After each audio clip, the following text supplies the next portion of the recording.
अस्सलाम वालेकुम स्टूडेंट्स। आज हम लोगों ने जो है वो क़यादत पाकिस्तान 1940 जिसको पाकिस्तान रेजोल्यूशन के नाम से याद किया जाता है, ये जो है वो आज स्टार्ट करेंगे और इसको जो है डिस्कस करेंगे।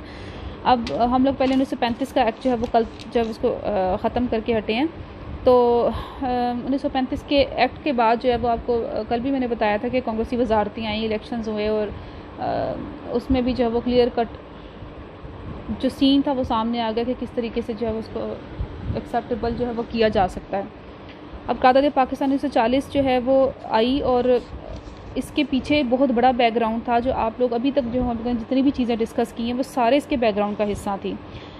अब 1857 से लेकर अगर 1940 तक के सारे हालात हम लोग देखें तो वो सालों के सामने ये चीज़ वाज़े तौर पे नज़र आती है कि किस तरह से हिंदू और मुसलमान आपस में पैचअप की कोशिश करते रहे और किस तरह से ये जो है कभी हिंदुओं की तरफ से ज़्यादती हुई, फिर बीच में तहरीक खिलाफत आ गई और ये सारे सीन जो थे हमारे सामने थे। मुसलमान जो है वो बड़े अच्छे तरीके से आगाज़ चीज़ से हो चुके थे कि ये पॉसिबल ही नहीं है कि हिंदू और मुसलमान जो है वो एक साथ इकट्ठे रह सकते हैं। अब 1935 के एक्ट के बाद जो है वो, जैसे आपको पहले भी बताया कि कुछ जो है वो रहनुमाओं ने इसकी जो है वो तायीद की और कुछ ने जो है वो इसको जो है उसके खिलाफ़ी जमहूरियत की जो है वो मुनाफी इसको जो है वो समझा। अब क़यादत पाकिस्तान 1940 को लाहौर में ऑल इंडिया मुस्लिम लीग के सालाना इजलास में जो है वो मंजूर हुई इकबाल पार्क में, जो कि मौजूदा इकबाल पार्क है। 1 लाख से ज़ायद जो है वो अफराद ने इसमें शमूलियत इख्तियार की थी। ऑब्वियसली इजलास की सदारत जो है वो कायदे आज़म ने की और इसके अलावा बहुत सारी अजीम शख्सियात जो हैं वो इस क़रारदाद का और इस इजलास का हिस्सा बनी, क्योंकि एक बहुत बड़ा तारीख़ी फ़ैसला जो है वो इस इजलास में होने वाला था। तो हर जो है वो जगह से कोशिश की जा रही थी कि जितने ज़्यादा जो है वो गैदरिंग होगी, जितने ज़्यादा मुसलमान इकट्ठे होंगे तो उनको जो है वो सियासी शऊर दिया जा सकेगा, उनको बताया जा सकेगा कि किस तरीके से जो है वो ये किस जो है वो बेस पे हम लोग ये क़रारदाद को जो है वो मंजूर करने जा रहे हैं। ये इसके जो बुनियादी निकात अगर हम लोग देखें तो नंबर 1 पे पॉइंट है, बाहम मुत्तसिल तालीम की नए खित्तों की सूरत में हदबंदी की जाएगी। शुमाल मगरबी और शुमाल मशरिक में मुस्लिम अक्सरियत वाले इलाकों में आज़ाद मुस्लिम ममलिकतें कायम की जाएंगी। क्लियर कट जो है वो इसमें हम लोगों ने तकसीम का जो है वो एक सूरत जो है वो पेश कर दी कि किस तरीके से मुस्लिम अक्सरियत और हिंदू अक्सरियत वाले इलाकों को अलग अलग कर दिया जाए। सेकंड पॉइंट था, बरसगी के लिए तकसीम के अलावा किसी दूसरी स्कीम को मंजूर नहीं किया जाएगा। अगर हम लोग ये देखें कि अगर बरतानवी हुकूमत की तरफ से हिंदुओं को जो है वो राज़ी करने के लिए या हिंदुओं की इस क़रारदाद की नामंजूरी के बाद या उसके रिजेक्शन के बाद उनका जो भी इनका रद्दअमल सामने आना था, अगर बरतानवी हुकूमत ये फ़ैसला करती है कि तकसीम के अलावा कोई ऐसा मंसूबा या कोई फार्मूला पेश करेगी तो हम उसको हमारे लिए काबिल कबूल नहीं होगा। तो ये क्लियर कट उन्होंने पहले मुसलमानों ने जो है वो इस तादाद में जो वो चीज़ जो है वो वाज़े कर दी। तकसीम अगर हो जाती है तो हिंदू अक्सरियती इलाकों में मुस्लिम अक़लियत के हक़ूक़ का तहफ़्फ़ुज़ जो है वो उसकी भी ज़िम्मेदारी दी जाएगी और उसका मुनासिब बंदोबस्त किया जाएगा, क्योंकि मुसलमानों को पता था कि किस तरह से मुसलमान एक बड़े लंबे अरसे से हिंदुओं की जो है वो मज़ालिम का शिकार थे और उनकी जो है वो हरदर्मी और उनकी जो है वो तासुब का शिकार हुए थे। अब ये सारी चीज़ें मुसलमानों को जो है वो ख़ुसूसी तौर पे जो मुसलमान लीडर्स थे उनको इन चीज़ों का से आगाह थे कि ये बाद में तकसीम के बाद भी हालात होंगे कि जहाँ कहीं मुसलमान अक़लियत में जिन इलाकों में हैं और हिंदू अक्सरियत में, तो वहाँ पे मुसलमान के साथ जुल्म ज़्यादती होगी, वो ज़रूरत तशद्दुद का निशाना बनेंगे। तो उस चीज़ से भी उन्होंने कहा कि हमारा मेन बुनियादी निकात में नुक्ता भी शामिल है कि उस चीज़ को जो वो कंट्रोल किया जाएगा और उनके हकूक़ का तहफ़्फ़ुज़ दिया जाएगा।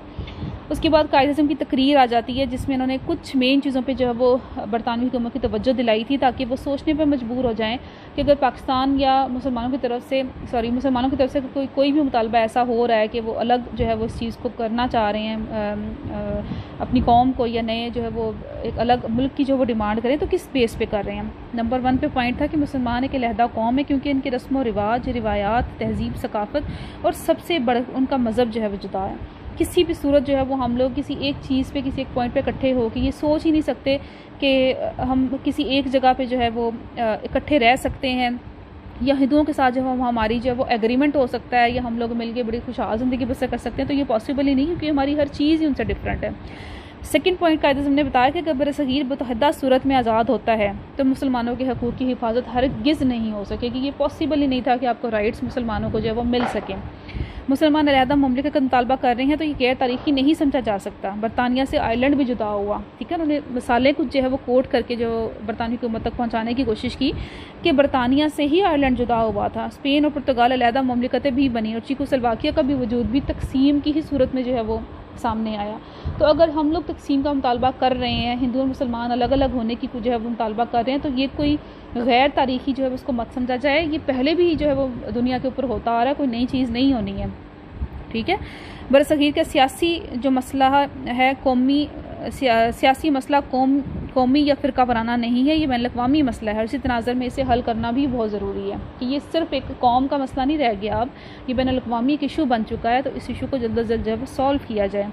बरसगीर एक बरसगीर है, मुल्क नहीं है। अगर मुल्क होता तो वो आज़ाद होता, तो वो इकट्ठा ही आज़ाद होता, फिर वो ना हिंदू थे ना मुसलमान थे, फिर वो कौम होनी नहीं थी। जब ये एक बड़े सगीर है तो फिर इसमें मुख्तलिफ अक़वाम बसती हैं, तो उस हिसाब से तमाम अक़वाम को उनकी मर्ज़ी के मुताबिक जो है वो आज़ादी मिलनी चाहिए। तो ये कुछ मेन पॉइंट्स थे जो कायद-ए-आज़म ने जिनके ऊपर रोशनी डाली और अंग्रेज़ी हुकूमत को बरतानवी हुकूमत जो है उसको इस चीज़ से आगाह किया। नेक्स्ट हमारा पॉइंट है मुतालबा पाकिस्तान का पस मंज़र क्या था। अब पाकिस्तान का मुतालबा अगर ये कहा जाए कि फ़िल-4 जो है वो एक इजलास बुलाया गया जिसमें सोचे समझे बगैर जो है वो स्कीम पेश कर दी गई कि इस तरह से जो है वो हमारा मुतालबा इसको मान लिया जाए। इसके पीछे एक पूरी काविश थी, एक पूरी एफ़र्ट थी जो मुसलमानों ने की और उसके ऊपर अमल भी किया गया। ये किसी वक्ती गुस्से का या जज्बाती फ़ैसले का नतीजा नहीं था। मुसलमान बड़े सालों से इस चीज़ की कोशिश कर रहे थे और इसके हल की तलाश में थे, जो कि एट द एंड 1940 में तमाम जो हमारे मुस्लिम रहनुमा थे उनकी मेहनत से, उनके मशवरे से जो है वो ये सामने आई और उनमें बहुत सारी शख्सियात जो हैं वो जो मुसलमान लीडर थे वो इसमें शामिल थे। अब्दुल हलीम शरर थे, रूसी मर्द आहंजस स्टालिन भी इसमें शामिल थे, अल्लामा इकबाल थे, अब्दुल लतीफ़ जो है वो डॉक्टर अब्दुल लतीफ़ थे। इसके अलावा बहुत सारी शख्सियात ने इसमें हिस्सा लिया। अब दर्ज बाला जितने भी अहले नज़र अफराद थे इन्होंने मुख्तलिफ अदवार में तकसीम की तरफ इशारा किया। 1857 से 1947 तक के जो वाक़यात देखें तो जैसे कायद-ए-आज़म ने 1930 के खुतबा इलाहाबाद में कह दिया था कि ये एक स्कीम पेश की थी कि इस तरह से जो है मुस्लिम अक्सरियती इलाकों को जो है वो आज़ाद कर दिया जाए, उनका एक जो है वो अलग से इनका एक सूबा बना दिया जाए या एक अलग से रियासत बना दी जाए। ये वो चीज़ें थी जो बारहा हमारे जो मुस्लिम लीडरान थे वो कई जगहों पे जो है वो इस चीज़ का इजहार कर रहे थे। खुद सर सैयद ने अपनी ज़िंदगी में जो है वो इस चीज़ का एतराफ़ किया और अंग्रेज़ों तक भी ये बात जो है वो पहुंचाई कि मुसलमान और हिंदू कभी भी एक साथ नहीं रह सकते, क्योंकि ये दो जुदागाना जो है वो कौमियत रखते हैं, दो जुदागाना सकाफ़त रखते हैं। इसलिए इनका रहना जो मैं देख रहा हूँ आज के हालात में, जिसमें उर्दू हिंदी तनाज़ा भी उस दौरान जो है वो सर सैयद के होते हुए जो है वो एक दफ़ा उनके होते हुए उनकी ज़िंदगी में जो है वो सामने आया, तो उस एक दफ़ा के वाक़े से वो भाप गए थे कि मुसलमान और हिंदुओं का जो है वो आपस में गठजोड़ नामुमकिन है। सो ये एक एफ़र्ट थी उन तमाम हमारे रहनुमाओं की जो कि 1857 से लेके 1947 तक जो है वो काम कर रहे थे और उसके पीछे वो उनकी जो है वो सारी मेहनत थी, जिसका नतीजा जब वो 1940 की करारदाद पाकिस्तान में जो है वो सामने आया। अब हम लोगों ने जब ये करारदाद मंजूर की तो उसको करारदाद लाहौर का नाम दिया गया, लेकिन कुछ हमारे जो हिंदू रहनुमा थे, जो हिंदू हमारे प्रेस के लोग थे, उन्होंने जो है वो तंज़न इसको करारदाद पाकिस्तान के नाम से जो है वो कहना शुरू कर दिया कि ये तो क्लियर कट जिन्होंने जो है वो अलग वतन पाकिस्तान का मुतालबा कर दिया, तो उसको करारदाद लाहौर नहीं, इसको करारदाद पाकिस्तान कहा जाना चाहिए। तो मुसलमानों की इस्तिलाह पसंद आई तो उन्होंने जो है वो करारदाद लाहौर से करारदाद पाकिस्तान ही कहना शुरू कर दिया। अब कुछ चीज़ें, कुछ ऐसे पॉइंट के ये ज़रूरत क्यों महसूस हुई कि जनूबी एशिया के अंदर या पाकिस्तान मांगने की जो बनने की क्या ज़रूरत थी, उसके पीछे क्या मुहर्रिकात हो सकते थे, उनकी वजूहात क्या थी। नंबर 1 पे है मुसलमान हिंदू मत के गलबे से महफूज होना चाहते थे। ये वजह थी बहुत बड़ी। उनको पता था कल को अंग्रेज़ हुकूमत अगर जाती है, बरतानवी राज ख़त्म होगा बरसगीर के ऊपर, तो फिर हिंदू राज जो है वो शुरू हो जाएगा और हिंदुओं के अंडर रहना उनको नज़र आ गया था कि किस तरह से हिंदू जमातें जो हैं या हिंदू लीडर्स जो हैं वो मुसलमानों के अगेंस्ट है और उनकी जो है वो हकूक़ की पामाली जो है वो हो रही थी। इसलिए वो उनको अपने अंदर जज़ब करने के अहल थे ही नहीं, वो कर ही नहीं सकते थे कि किसी तरीके से हम लोग जो है वो आपस में मिल के रह सकें। अगर मुत्तहिदा बरसगीर आज़ाद होता तो जदीद जमहूरी निज़ाम जो अक्सरियत की हुकूमत का नाम है, दर हकीकत हिंदुत्व जो है वो उस पर ऊपर गालिब आ जाता। हिंदुओं के माशी गलबे से छुटकारा ज़रूरी था, क्योंकि जब 1919 की हम लोगों ने तहरीक खिलाफत को डिस्कस किया है तो मैंने आपको पहले भी बताया था कि गांधी ने जो है वो बहुत गलत तरीके से यानी मुसलमानों को डी ट्रैक किया और उनको जो है वो इस चीज़ पे आमादा किया कि वो अपनी जायदादें बेच दें और वो तुर्की के मुसलमानों की खातिर जो है वो ये स्टेप लें कि वो उनको छोड़ के और यहाँ से चले जाएँ ना। तो तो वो ये सारा कुछ किया, तो उसमें माशी तौर पर मुसलमान बड़े वीक हो गए थे। जब वो वापस आए अफगानिस्तान के बॉर्डर से, उनको वापस भेज दिया गया। अब जब वो वापस बरसगीर में अपने घर वापस आए हैं तो उनके पास कुछ नहीं था, ना उनके पास पैसा है, ना उनके पास जायदाद है, ना उनके पास कोई कारोबार था, ना उनके पास जो है वो मुलाजमतें थी। तो ये चीज़ें मुसलमानों के लिए बहुत तकलीफ़ का बाइस बनी कि जिन चीज़ों को, जिन जायदादों को उन्होंने हिंदू जो ताजरों के हाथ जो है वो सोल्ड आउट किया, उसके ऊपर जो है वो बहुत हैवी इंटरेस्ट जो है वो उन्होंने डाल दिया। जब उन्होंने वापस जाके मुतालबा किया अपनी तमाम जायदादें वापस देने का, तो उन्होंने इसको डबल जो है वो रेट में मांगना शुरू कर दिया कि हमें इतने पैसे दो तो हम लोग वापस करेंगे।